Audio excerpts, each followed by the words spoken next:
Madame, Monsieur, bonsoir. Dans ce journal, les premières images vidéo de l'épave du ferry Estonia. Ces images confirment que la porte avant du navire s'est bien détachée. La visite en France de l'empereur du Japon Akihito et de l'impératrice Michiko. Deux rentrées, la rentrée universitaire mais aussi la rentrée parlementaire. Les premières discussions de couloir ont été alimentées bien évidemment par les affaires. Les premières propositions de la commission qui a planché sur le questionnaire aux 15-25 ans. Nous évoquerons ce dossier avec Christian Spitz, le doc, l'un des 11 sages de ce comité national de consultation. Et puis la tournée triomphale de Patricia Cass en Russie, un véritable phénomène. Ce sera à la fin de ce journal. La commission d'enquête sur le naufrage du ferry Estonia a donc rendu public cet après-midi les premières images tournées par 85 mètres de fond en mer Baltique. Des robots sous-marins qui ont exploré le navire, un document en noir et blanc très impressionnant, vous allez le voir, qui aidera sans doute les enquêteurs à déterminer les causes de ce terrible accident qui a fait 910 morts. Patrice Romden. Visibilité dans l'eau, 3 mètres, plus qu'il n'en faut pour permettre à 2 caméras téléguidées depuis la surface de l'eau d'identifier l'épave de l'Estonia. Par 80 mètres de fond, les robots filment la poupe, le gouvernail, des hublots, l'hélice, et s'attardent sur la partie avant du navire qui révèle une information capitale. La porte avant extérieure du navire est détachée du reste du bâtiment. Pour l'heure, la commission d'enquête précise que la porte avant reste introuvable, mais confirme que les verrous maintenant cette porte ont lâché durant la tempête. Cette hypothèse confirme le témoignage d'un mécanicien rescapé du naufrage. Il était environ 1h moins le quart du matin. J'ai entendu des chocs, des bruits bizarres. Peut-être la porte, je n'en sais rien. En tout cas, j'ai vu l'eau pénétrer dans le bateau, se répandre parmi les voitures. Et en quittant le navire, j'ai constaté que sa porte avant avait disparu. Mais je ne peux dire quelle force l'a arrachée, dit-il. L'accident aurait donc pu se produire comme le montre cette simulation réalisée par une entreprise finlandaise, simulation non confirmée par les membres de la commission d'enquête. La porte avant du navire s'ouvre, les eaux de la Baltique s'engouffrent à l'intérieur de l'Estonia.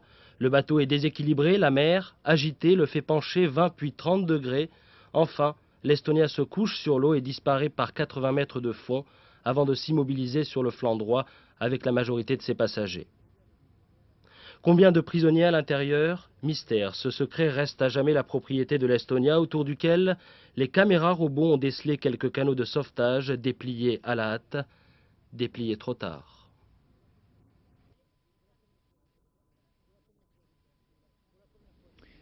Pour la première fois depuis que la France et le Japon ont établi des relations diplomatiques, c'était il y a 120 ans, le couple impérial japonais est en visite officielle en France. L'empereur Akihito et son épouse, l'impératrice Michiko, sont arrivés dans l'après-midi, une première entourée d'un protocole très minutieux, observé à la loupe par Philippe Arroir et Gérard Derlet. Sous la pluie de l'Île-de-France, François Mitterrand s'apprête à accueillir un symbole. Symbole du Japon et de l'unité des Japonais, c'est ainsi qu'est présenté l'empereur Akihito. Avec l'impératrice Michiko, ils sont des ambassadeurs extraordinaires qui, par leur seule présence, dynamisent les relations avec les pays visités. Il y a donc une volonté commune de la France et du Japon de mieux se connaître, de mieux se comprendre. C'est le sens de la visite. Sire, je veux vous exprimer la joie et la fierté des Français qui vous accueillent aujourd'hui.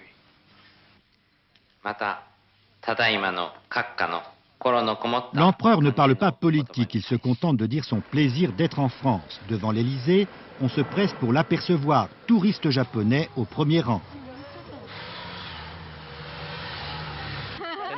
Qu'il vive 1000 ans. On sait que t'es une belle femme, on la connaît. Elle est très respectée au Japon. Est difficile de prendre une photo, tout va trop vite. La première visite d'État en France du 125e empereur du Japon commence par un entretien avec le président de la République avant un dîner de gala. Au Japon, l'empereur règne, mais il ne gouverne pas. Akihito n'est pas aujourd'hui considéré comme un dieu vivant, comme l'a pu être son père, mais plutôt comme un symbole pour lequel les Japonais gardent une immense sympathie et parfois même de la vénération. Reportage de Thierry Thuillet et Claude Sicard.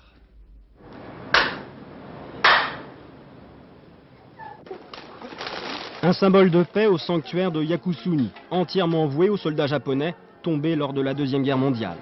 Les survivants et les familles des victimes viennent ici régulièrement en pèlerinage. Yakusuni est aussi pour les nostalgiques du Japon impérial d'avant-guerre un lieu sacré. L'extrême droite y est ainsi très bien implantée. Ceux-là ont combattu en Chine de 37 à 45 sous la bannière impériale. Pour nous, l'empereur, c'est la dignité même. Nous l'admirons, c'est un symbole. Je ne crois pas que l'institution impériale soit trop ouverte. Il faudrait qu'elle le soit même davantage. En mouvement, en revanche, c'est autre Japon. Chaque dimanche, des apprentis musiciens se donnent rendez-vous dans un des grands parcs de Tokyo. Des séances de défoulement collectif tournées plus volontiers vers les États-Unis que vers le Japon traditionnel. Je ne me sens pas proche d'eux. Je me demande à quoi ils servent, ils vivent de nos impôts. C'est quelqu'un d'insaisissable. Je ne dirais pas que je lui suis hostile, mais je n'ai pas de respect particulier non plus.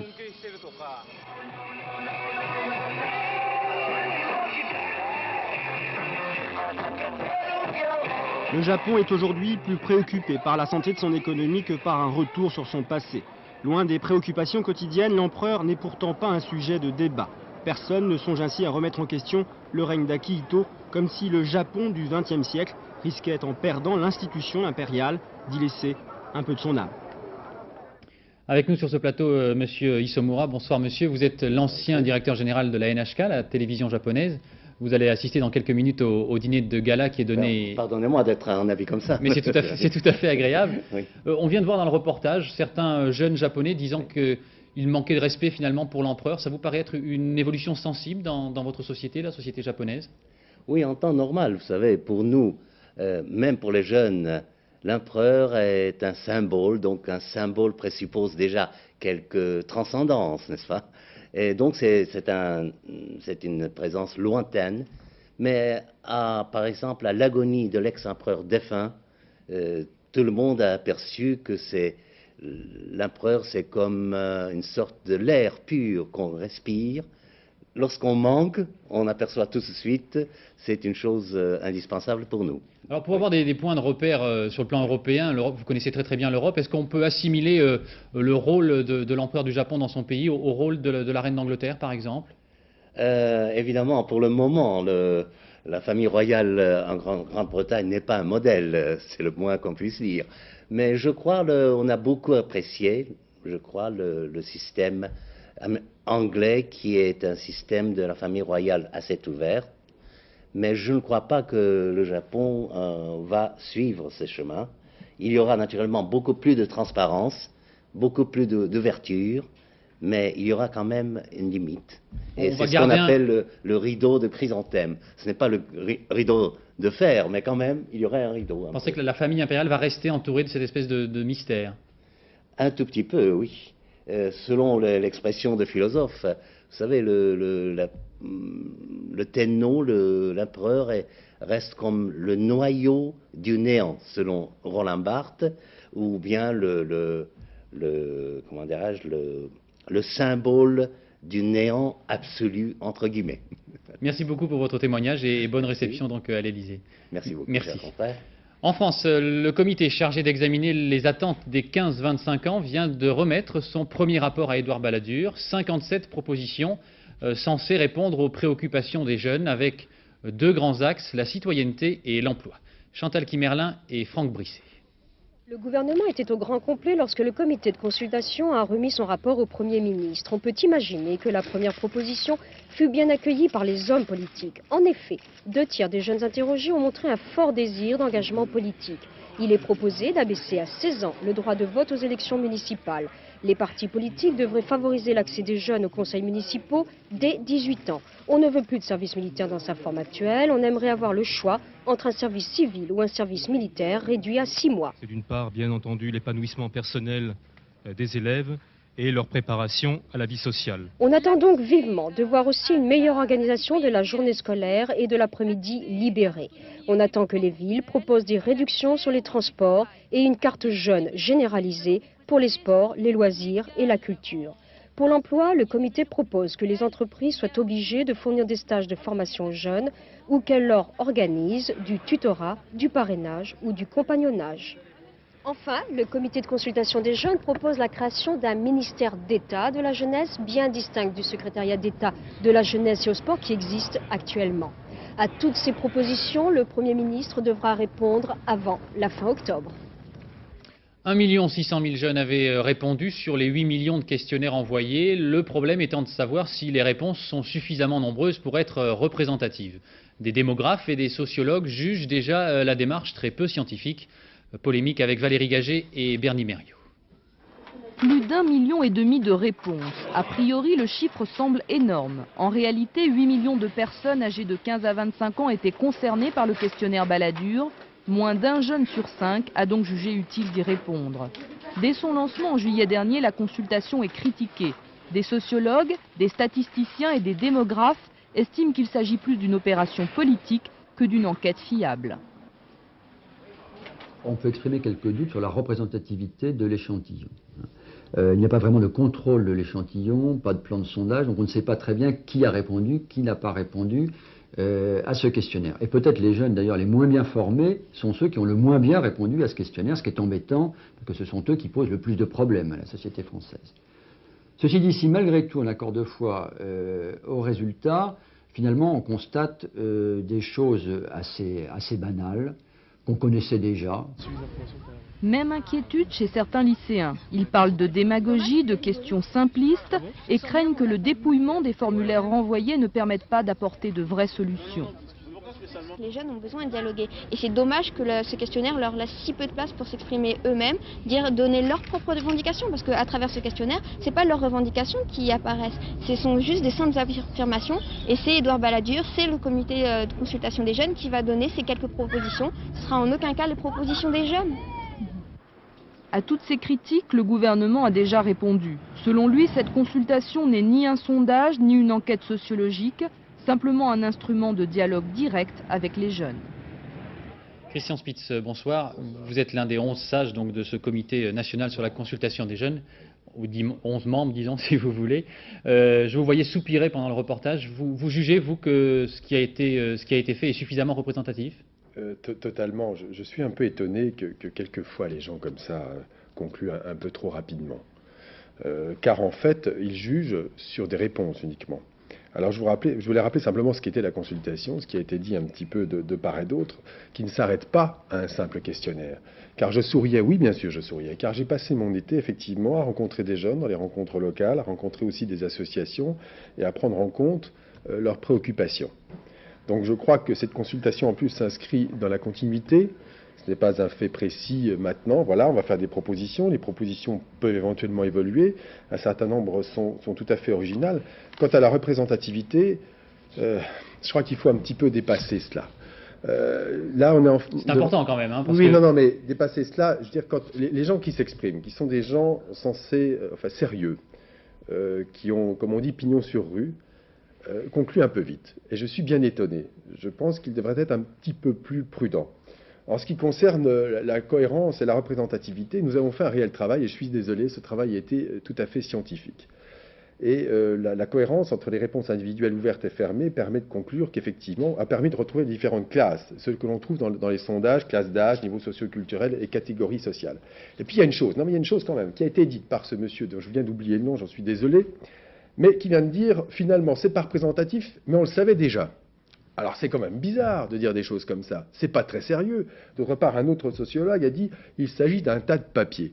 Mais je suis désolé, moi, il s'agit de choses écrites. Les gens ont pris la peine, 1 600 000, d'écrire des choses très précises, de faire des revendications, de faire des propositions. La jeune fille qui a été interviewée n'a certainement, je ne sais pas si elle l'a eu entre les mains, mais elle avait la possibilité d'écrire, de faire toutes les propositions qu'elle voulait, et effectivement d'écrire directement, de faire une lettre complète. Précisément, Christian Spitz, quelles sont les mesures? Bon, il y a des priorités qu'il va falloir affirmer. Quelles sont les mesures qui vous paraissent les plus importantes et les plus rapides à mettre en œuvre? C'était ça, effectivement. Là, vous avez oublié le deuxième axe. Vous avez cité 2 axes, c'est l'accès à l'autonomie et à l'épanouissement personnel.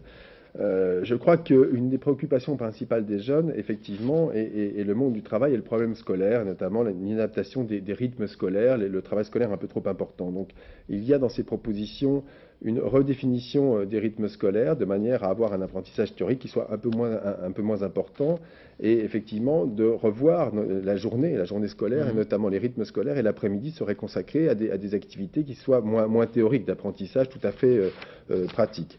Il y a également, en ce qui concerne l'accès à l'autonomie, de manière importante l'implication des jeunes dans la vie de la ville, dans la vie de la cité, par l'intermédiaire et tout ça, et puis la création de maisons de jeunes de la culture, non plus de maisons de jeunes de la culture, maisons de jeunes qui s'approprient totalement. Puis il y a aussi cette préoccupation du service militaire que l'on ne peut pas oublier, avec la proposition d'un service national qui ne soit pas militaire et civil. Tout est prioritaire. Il y a des priorités, mais je crois que celles, notamment concernant le monde du travail, et qui consiste à imposer quasiment un travail à chaque jeune comme un devoir en tout cas, reste à mon avis une proposition qui me paraît importante. Il faut une communication entre le monde du travail et l'école. Et ça aussi, ça fait partie de nos préoccupations. Merci beaucoup pour votre témoignage et bon courage. Merci. Et pendant que le comité national rendait son rapport, 1 900 000 étudiants faisaient eux leur rentrée, une rentrée universitaire que nous suivrons toute la semaine à Poitiers. Fait marquant cette année, dans toute la France, l'augmentation du nombre d'étudiants en médecine. Reportage d'Agnès Molinier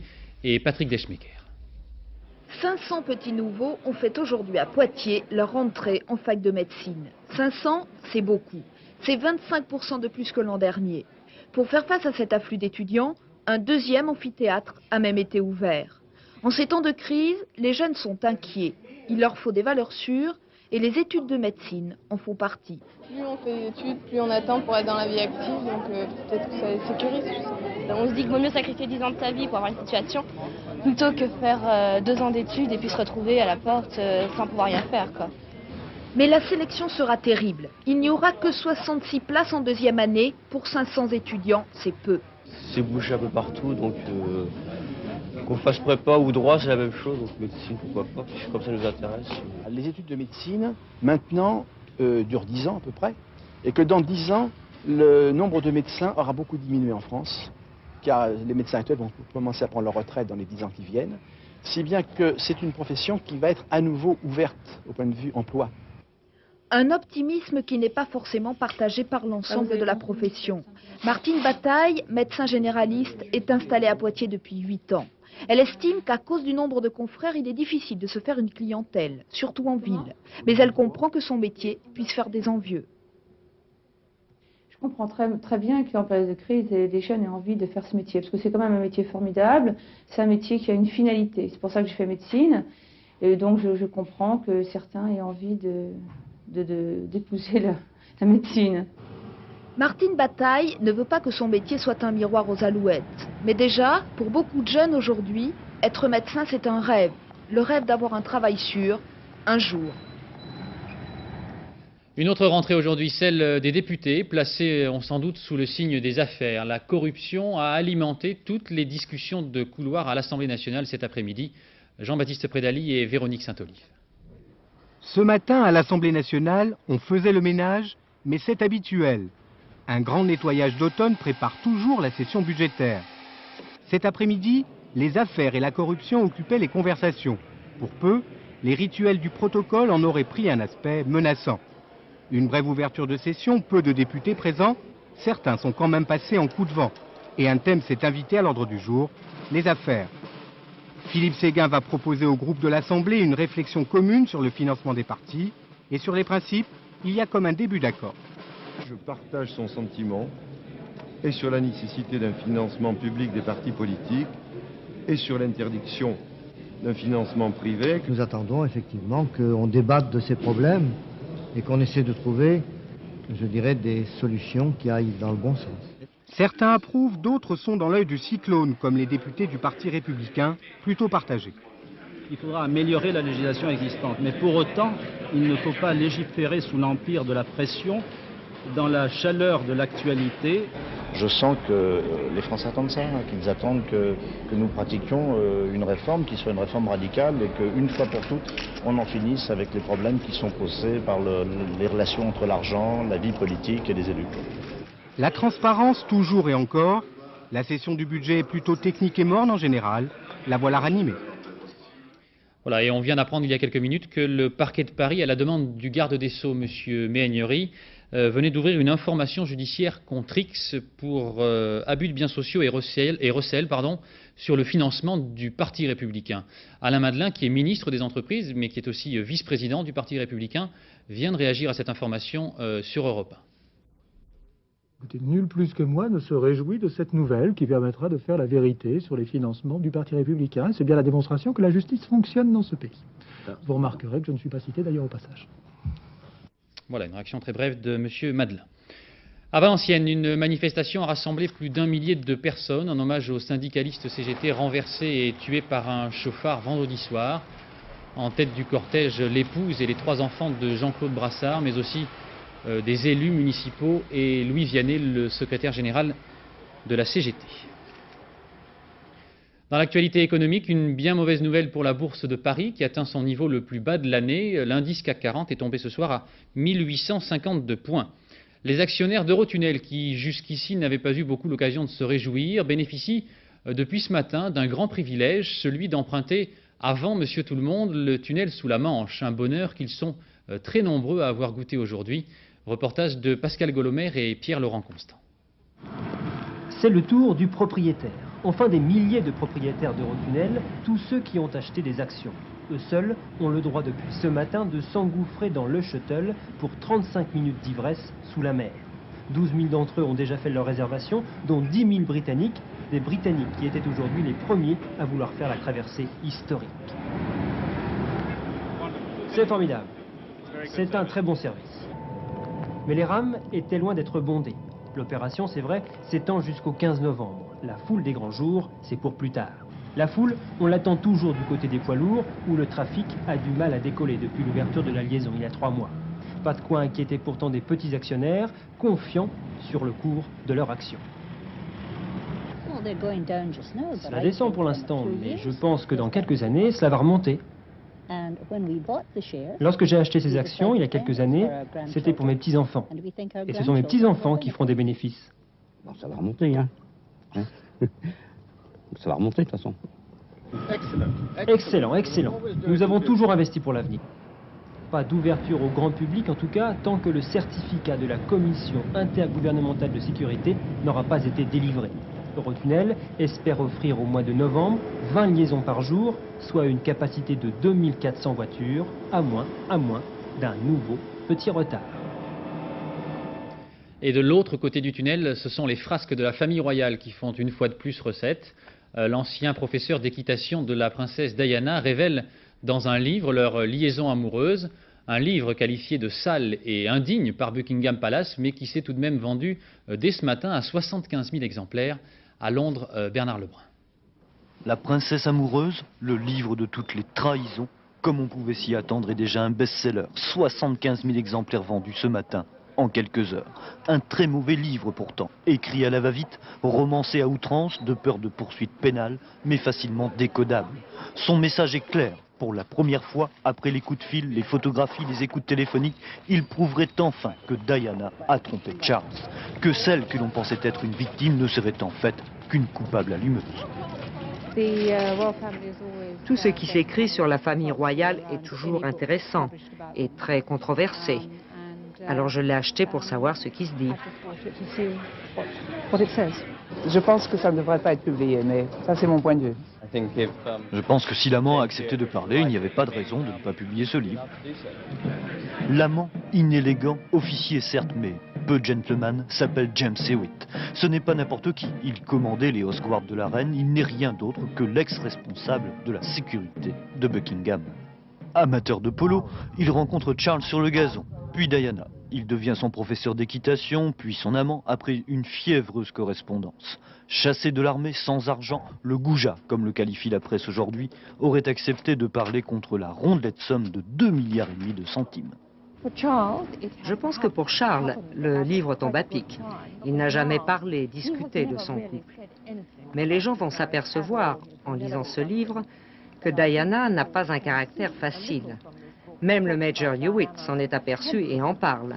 L'affaire est énorme en Grande-Bretagne et à qui profite le crime? Au prince Charles, qui en aura bien besoin pour son divorce. En Haïti maintenant, les soldats américains ont arrêté une 50aine de personnes proches des forces paramilitaires. Une intervention rocambolesque, vous allez le voir. Les Américains ayant eu du mal à distinguer la police haïtienne censée les aider des membres de la milice qu'ils venaient interpeller. Olivier Lerner. Agissait de façon agressive pour désarmer les fauteurs de troubles. L'ordre qui émane de Washington a aussitôt été mis à exécution par les Marines en Haïti. Ici, devant le quartier général du FRAP, le principal mouvement paramilitaire haïtien, une cinquantaine de miliciens ont été sèchement neutralisés devant une foule qui a manifesté sa joie. L'armée américaine a fait d'une pierre deux coups. Des policiers haïtiens venus à la rescousse des militants du FRAP ont eux aussi été plaqués au sol et désarmés. Les GI ont saisi des armes, de la drogue, et tout ce petit monde a été embarqué sans qu'aucun coup de feu n'ait été tiré. Le siège du FRAP, c'est en fait le pied-à-terre des attachés, des hommes liés à la police et à l'armée haïtienne qui seraient responsables de nombreux meurtres. Une fois partis, les spectateurs sont devenus acteurs. La foule a investi les lieux, tout a été cassé ou pillé. Et puis des scènes plus violentes encore se sont déroulées sur le trottoir, sous les yeux des GI, qui dans la plus grande confusion ont toutefois réussi à éviter le pire. En Inde, l'épidémie de peste donne lieu à des bilans très contradictoires et très fluctuants. Plus de 4500 cas seraient déclarés, mais seulement 234 ont été confirmés pour le moment. Nos envoyés spéciaux, Maryse Burgot et Éric Mézy, se sont rendus dans la ville où a démarré l'épidémie, précisément à l'hôpital où les médecins tentent de faire face. C'est un hôpital où l'on accepte seulement les pestiférés. Pour toute autre maladie, prière de se présenter dans un autre établissement. Hôpital civil de Sourate, ici, que l'on soit femme de ménage, infirmière ou volontaire, on travaille masqué, car c'est ici que sont hospitalisés tous les malades de la peste. Les visages sont inquiets, mais ils vont bien. Dans ce pavillon, le seul que nous soyons autorisés à visiter, ce sont des malades en fin de traitement. Tous s'en sortiront. Normalement, avec les antibiotiques, tous les patients peuvent être sauvés. Mais pour ceux qui viennent 24 heures après les symptômes, c'est très difficile. Ici, depuis le début de l'épidémie, 45 personnes sont décédées. Alors, pour éviter la contagion, on désinfecte les locaux plusieurs fois par jour et on brûle les draps des malades. Des efforts qui semblent avoir porté leurs fruits. À Sourate, l'épidémie serait en voie d'être maîtrisée. Je suis chauffeur de taxi. Je roule toujours avec les fenêtres ouvertes. Je suis allé dans une zone contaminée et c'est ce jour-là que j'ai attrapé la maladie. Comme à tous les autres malades, ils m'ont mis une marque sur le doigt. Ça, c'est le signe que j'ai la peste. Des malades marqués à l'encre noire et à la sortie du pavillon, la police veille, contrôle des mains, interdiction formelle de sortir pour les malades souffrant de la peste. Cette affiche en gare de Sourate propose 100 roupies pour quiconque retrouvera cet homme, un pestiféré qui a fui l'hôpital avant la fin de son traitement, un homme recherché par toutes les polices de la ville. Dans l'actualité médicale en France, la Fédération française de cardiologie vient de lancer une grande opération baptisée les gestes qui sauvent. L'objectif est d'apprendre les manipulations très simples qui peuvent tout simplement vous permettre de sauver une personne qui a un malaise cardiaque devant vous. Marie-Hélène Bonneau et Jean-Daniel Flézaquier. Trop de cardiaques meurent alors que de simples gestes permettraient de les sauver. Face à un arrêt cardiaque, il faut d'urgence appeler les secours, faire le 15, savoir reconnaître un arrêt cardiaque. La personne est inconsciente, ne répond pas. Elle ne réagit pas à des gestes simples comme serrer la main. Quand on recherche le pouls, le cœur ne bat plus. Comme j'ai pas de conscience, pas de ventilation, pas de circulation, il faut que je fasse le massage cardiaque. Mais avant, il faut faire le bouche à bouche. Repérer la zone où je fais le massage cardiaque.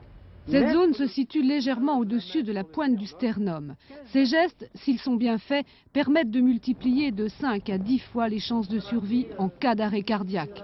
Pour les spécialistes de l'urgence, cette campagne vise d'abord l'entourage proche des malades du cœur.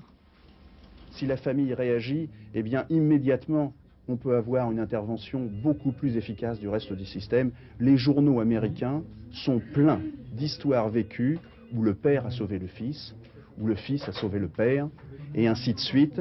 Et je crois que c'est un excellent exemple de dire que simplement dans sa famille, avec quelques gestes qui s'ouvrent, on peut préserver la vie de quelqu'un qu'on aime. À peine 5% des Français connaissent ces gestes vitaux.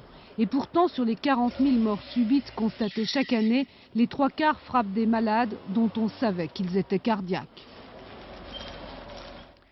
À 48 heures de l'ouverture du salon de l'auto, un dossier ce soir sur les monospaces. Vous savez que c'est Renault qui, avec son espace il y a 10 ans, a lancé la mode. Et comme l'espace est un succès, toutes les grandes marques qui se respectent ont aujourd'hui leur monospace.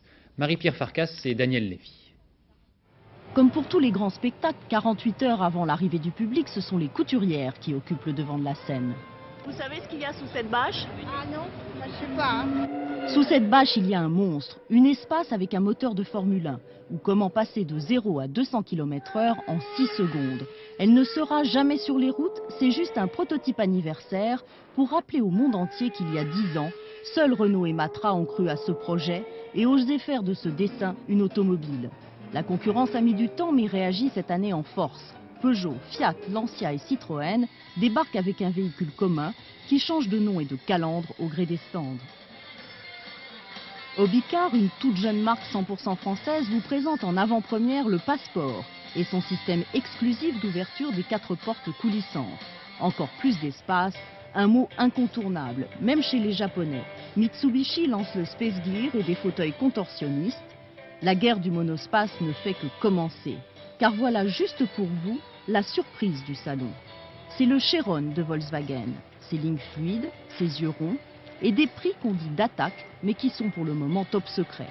Le Chiron a un clone chez Ford. Les deux seront fabriqués dans la même usine au Portugal au rythme de 200 000 par an.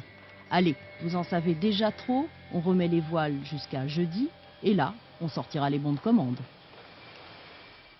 Un autre succès qui nous amène à la musique maintenant, celui que vient de remporter à travers la Russie Patricia Kaas. Ses chansons font un malheur.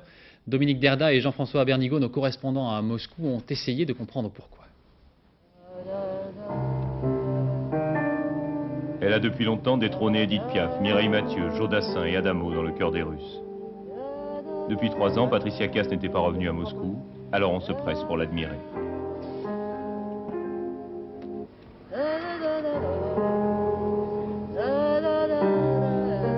Dernière répétition à quelques minutes du concert, Les yeux noirs, le plus célèbre sans doute des airs populaires, ce sera son final. Je vais faire... Je ne comprends pas ce qu'elle chante, mais ça me plaît beaucoup. Vous savez, ma fille l'adore, et mes voisins aussi. Alors autant vous dire qu'à la maison, je vis entouré par les chansons de Patricia Kaas. Quand Patricia Kaas donne une conférence de presse, déjà elle fait ça le comble. Des spécialistes, des incollables qui veulent tout savoir dans les moindres détails, des passions et des goûts de cette jeune fille si simple et encore si timide. Oui, j'aime beaucoup les nounours et j'ai une collection d'à peu près une quarantaine de nounours, mais ce qui m'intéresse plus aujourd'hui, c'est les anciens. Et là, j'en ai un petit peu moins.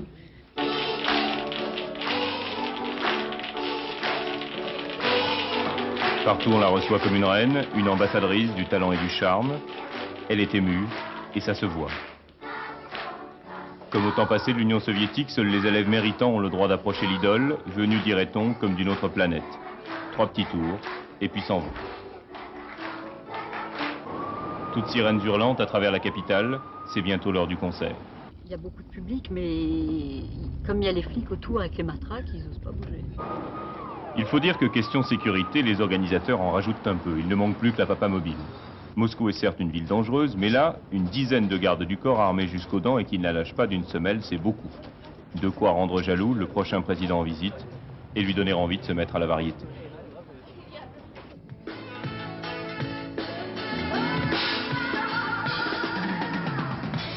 Dans la salle, heureusement, c'est une toute autre ambiance. Les gorilles sont restés dans l'ombre, il ne reste qu'une liane qui se déhanche et une voix qui captive des milliers de regards et de mains qui se tendent.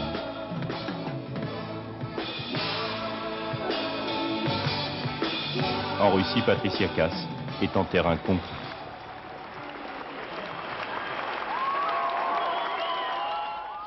Avant de refermer ce journal et pour vous inviter à ne pas manquer notre soirée sur France 2, gros plan sur La colline aux 1000 enfants, un téléfilm de Jean-Louis Lorenzi qui raconte une histoire vraie et extrêmement touchante, comment pendant la Deuxième Guerre mondiale, les habitants d'un village des Cévennes ont sauvé plus de 5000 enfants juifs qui étaient pourchassés par les nazis. Gérard Dalmas. C'est encore loin? Environ 3 km. À pied sous la pluie? T'as peur de fondre? Mais j'ai pas l'habitude que des inconnus me tutoient. Désolé, mon vieux. Va falloir t'y faire. Ici, tous les jeunes se tutoient. Ce lycéen distingué de Janson de Sailly tombe sur une autre planète, la Haute-Loire, qui sera son refuge pendant toute la guerre. Unique au monde, 5000 enfants juifs d'Europe et même d'Allemagne, cachés, sauvés de la milice de la Gestapo par la communauté protestante du Chambon-sur-Lignon. La peur à fleur de peau, ces petites gens ne pensent qu'à leur devoir de solidarité. C'est moi qui m'occupe de la ferme depuis la mort de mes parents. J'ai demandé qu'on me confie à un grand. Pourquoi? Vous avez besoin d'un valet de ferme?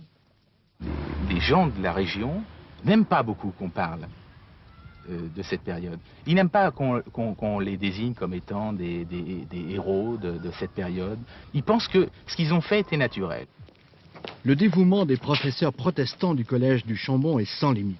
L'idéal humaniste les anime. Parfois, la vie est plus importante que la loi. Le collège passe ainsi de 18 à 800 pensionnaires, tous épargnés. Réveille-toi! Les Allemands! Cours avertir ton aide! Vite! Vite! Équipés en permanence de gourdes et de couvertures, les enfants sont alertés par le guetteur. La fuite est immédiate à tout moment. Héroïsme silencieux contre rafle en rafale. Éternel militant contre la détresse, l'infamie, l'abbé Pierre, qui a soutenu le tournage de ce film, part en guerre contre ceux qui prétendent que ces persécutions sont imaginaires. Que la loi d'indignité nationale soit remise en vigueur pour des enseignants qui, trahissant la confiance qu'on leur fait, sont payés pour aller tromper vos enfants. On n'a pas le droit de laisser ceux qui forment la conscience et en même temps la connaissance de la réalité historique. On n'a pas le droit de laisser des enseignants enseigner le mensonge. Comme l'affirme le pasteur Fontaine, l'âme de cette conspiration admirable, nous ne connaissons pas de juifs, nous ne connaissons que des hommes. Voilà, à 20h50, donc, la colline aux 1000 enfants de Jean-Louis Lorenzi. Avant cela, la météo de Sophie Davant. Le soleil devrait revenir par l'ouest. À 23h, ça se discute. Jean-Luc Delarue vous propose de dire ce soir si vous êtes pour ou contre la fidélité. En l'occurrence, plutôt ce soir, ceux qui sont contre. Le dernier journal vous sera présenté aux environs de minuit par Philippe Lefebvre. Je vous souhaite une excellente soirée. À demain 20h.